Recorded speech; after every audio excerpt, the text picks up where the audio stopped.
Një debat mes deputetit të lëvizjes Vetvendosje Agim Bahtiri dhe deputetit të Lidhjes Demokratike të Kosovës Armen Zemaj. Debati ndodhi pas dështimit të seancës konstituive të Kuvendit të Kosovës, e cila dështoi për 35 herë.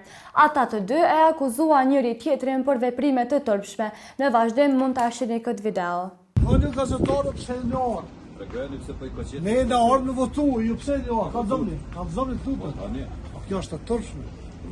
Veni, votoni. Ja, tërshme është, por veni duhet me votuar. Për ndryshë gjithë se veni. Keq është.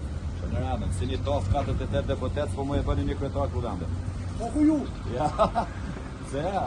Ana pa të votu kohë për juve, ata e kanë ditë adresët. Me i nati për të një mësë. Ka i nati, mësën e demokracinë, jo autokraci.